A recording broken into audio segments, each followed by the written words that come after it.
Hello students, welcome to online classes. आज हम पढ़ रहे हैं क्लास 9 का chapter from political science electoral politics. और हम आ गए इसमें इलेक्शन कैंपेन यानी कि चुनाव का प्रचार कैसे होता है। The main purpose of global is to give people a chance to choose the representative the government and the politics they prefer. यानी कि जो मेन पर्पज होता है इलेक्शन का वो यही होता है कि लोगों को चांस यानी कि मौका मिलता है टू चूज़ द रिप्रेजेंटेटिव यानी कि अपने जनप्रतिनिधियों को चुनने का, and the government and the policies they prefer, और कौन सी सरकार बनानी है और पॉलिसी जो उनको प्रेफर करनी है। Therefore it is necessary to have a free and open discussion about who is leader better representative. तो इसलिए यह काफ़ी आवश्यक है कि have a free and open discussion. यहाँ पे क्या होना चाहिए, खुले और आज़ादीपूर्ण क्या होनी चाहिए, डिस्कशन होनी चाहिए। हु इज़ बेटर रिप्रेजेंटेटिव यानी कि कौन उनका अच्छा जनप्रतिनिधि है। विच party will make a better government और व्हाट इज़ गुड पॉलिसी। कौन सी पार्टी अच्छी सरकार बनाएगी और किस पार्टी की पॉलिसी अच्छी यानी कि नीतियाँ अच्छी हैं।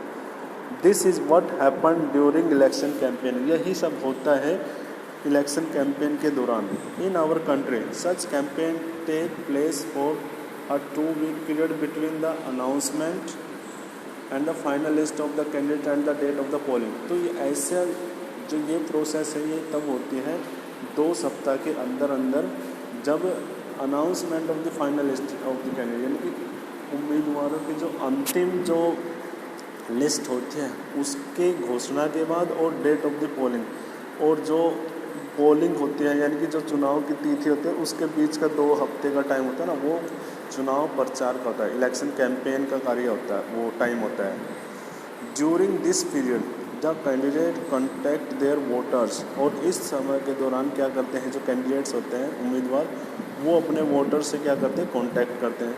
Political leaders address election meetings. और जो राजनीतिक नेता होते हैं वो अपने इलेक्शन की मीटिंग को क्या करते हैं, एड्रेस करते हैं। And political party mobilise their supporter. और जो राजनीतिक दल होते हैं वो अपने सपोर्टर को यानी कि अपने समर्थकों को क्या करते हैं, मोबिलाइज करते हैं यानी कि अपनी तरफ करते हैं।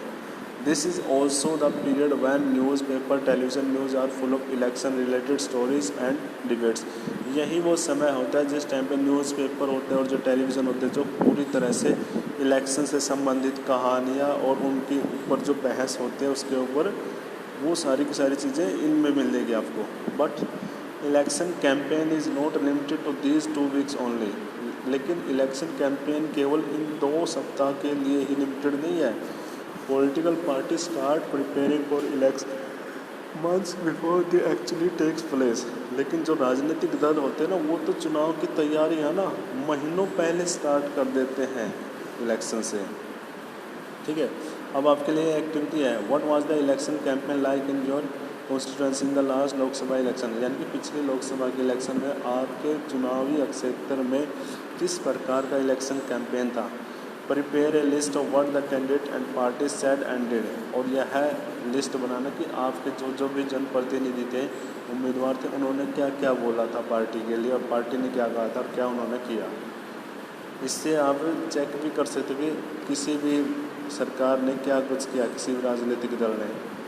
ठीक है, in election campaign political parties try to focus public attention on some big issues. चुनाव अभियान में क्या होता है, चुनाव प्रचार में क्या होता है, जो राजनीतिक दल होते हैं उनका फोकस होता है पब्लिक अटेंशन पे, उन बिग इश्यूज यानी कोई भी बड़ा मुद्दा होता है उसकी तरफ क्या करते हैं, वो जनता का ध्यान आकर्षित करते हैं। जैसे अब हो रहा है ना, जो ये किसान बिल को लेकर जो विरोधी पार्टियां हैं वो सारे क्या कर रहे हैं, लोगों का ध्यान इसकी ओर खड़ा कर रहे हैं, क्योंकि अभी इलेक्शन आने वाले हैं। एक तो यही है, उपचुनाव है हमारे हरियाणा में। They want to attract the people to that issue. वो क्या चाहते हैं कि उस इशू की तरफ वो लोगों को आकर्षित करना चाहते हैं। And get them to vote for their party on that basis. और वो चाहते हैं कि वो उसी के आधार पे अपनी पार्टी को वो वोट दिलाएं। Let us look at some of the successful slogan given by the different political parties in various election.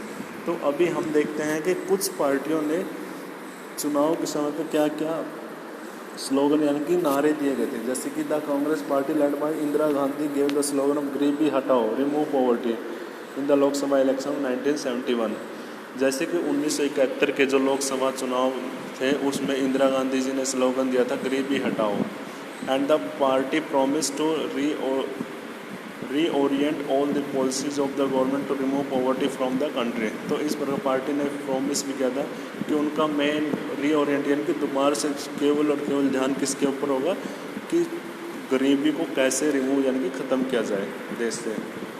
Second, save democracy was the slogan given by the Janata party under the leadership of the Jayaprakash Narayan.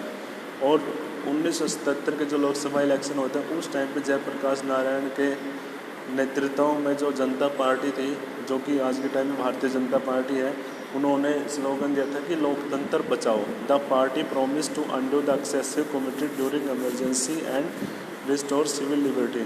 Party ने क्या किया था, promise यही किया था कि वो emergency के दौरान जो भी जातियाँ हुई उसको वो दूर करेंगे और सिविल लिबर्टी को दोबारा से वो रिस्टोर करेंगे, स्थापित करेंगे। Next, the left front use to slogan land to the tiller in the West Bengal assembly election held in 1971। और 1977 में वेस्ट बंगाल में जो इलेक्शन हुए थे तो लेफ्ट फ्रंट जो पार्टी थी उन्होंने कौन सा स्लोगन दिया था, लैंड टू द लीवर, यानी कि जो किसान ज़मीन जोतता है उसको ही ज़मीन मिले। Next, protect the self respect of the Telugus was the slogan given by T.N. Rama Rao, the leader of Telugu Desam party in Andhra Pradesh assembly election in 1883। Andhra Pradesh में 1983 में जो इलेक्शन हुए थे तो वहाँ पे T.N. रामाराव एन.टी. रामाराव नाम का एक लीडर था तेलुगु देशम पार्टी का। उन्होंने क्या स्लोगन दिया था, protect the self respect of the Telugu, यानी कि जो तेलुगु स्पीकर लोग हैं उनकी सेल्फ रिस्पेक्ट को क्या करें, प्रोटेक्ट करें। In democracy, it is best to leave political parties and candidates free to conduct their election campaign the way they want to। तो लोकतंत्र में क्या होता है, राजनीतिक दलों को और उम्मीदवारों को आज़ादी मिलनी चाहिए कि वो कैसे इलेक्शन कैंपेन करें और जैसे वो चाहते हैं। But it is some time necessary to regulate campaign, लेकिन कई बार यह आवश्यक हो जाता है कि उनको कैंपेन को क्या करना चाहिए, रेगुलेट करना चाहिए, to ensure that every political parties and candidates get a fair and equal chance to compete, जिससे कि हर राजनीतिक दल को और कैंडिडेट्स को क्या मिले, फेयर और इक्वल चांस मिले लड़ने का। According to our election law no party and candidates can, यानी कि अकॉर्डिंग टू इलेक्शन यानी कि चुनाव के जो नियम है उसके आधार पर कोई भी पार्टी और कोई भी नेता उसको यह नहीं करना चाहिए ब्राइब और थ्रेटन वोटर, यानी कि ना तो उन्हें घूस देनी चाहिए वोटरों को, ना ही उनको धमकाना चाहिए। Second, appeal to them in the name of caste और रिलीजन, और न ही उनको कास्ट और धर्म के आधार पर अपील कर सकते हैं। Use government resources for election campaign, और न ही कोई भी गवर्नमेंट के जो रिसोर्स होते हैं उनको इलेक्शन कैंपेन में यूज कर सकते हैं। Spend more than 25 lakhs in constituency of Lok Sabha election, 10 lakhs in assembly constituency in an. तो इस प्रकार हम क्या है कि 25 लाख से ज़्यादा तो लोकसभा के इलेक्शन में नहीं खर्च कर सकते और 10 लाख किसी भी कॉन्स्टिट्यूंसी असेंबली इलेक्शन में नहीं कर सकते। इफ़ दे डू सो, यानी कि राज्य के जो इलेक्शन होते हैं MLA के उसमें 10 लाख से ज़्यादा नहीं कर सकते, और जो सेंटर के जो इलेक्शन होते हैं लोकसभा के मेंबर के तो वो 25 लाख से ज़्यादा नहीं खर्च कर सकता। इफ़ दे डू सो, यदि वे ऐसा करते हैं, their election can be rejected by the court even after they have been declared elected. यदि उन्होंने ऐसा किया और कोर्ट में साबित हो गया तो उनके इलेक्शन को क्या कर सकते हैं, रिजेक्ट भी कर दिया जाता है, चाहे वो चुने भी जाए हो। In addition to the laws all the political parties in our country have agreed to model code of conduct for election campaign. इसके अलावा, इन कानूनों के अलावा हमारे देश के जितने भी राजनीतिक दल हैं उन्होंने भी कोड ऑफ कंडक्ट है जो इलेक्शन कैंपेन का उसको स्वीकार किया है। According to this no party or candidate can, उनके अनुसार कोई पार्टी और कोई भी कैंडिडेट नहीं कर सकता use any place of worship for election propaganda. कोई भी वर्शिप का प्लेस है उसको इलेक्शन प्रोपेगेंडा यानी कि चुनावी स्टंट के तौर पर नहीं यूज कर सकते। Use government vehicles aircraft and officers for election, न ही किसी भी गवर्नमेंट व्हीकल को एयरक्राफ्ट और ऑफिसर्स को इलेक्शन के लिए यूज़ कर सकते हैं।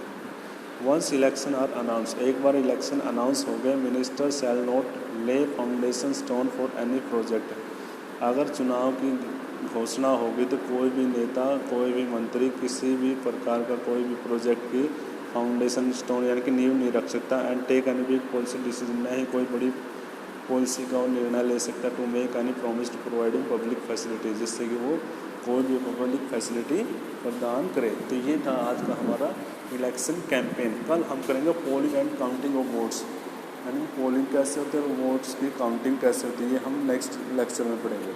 Okay students.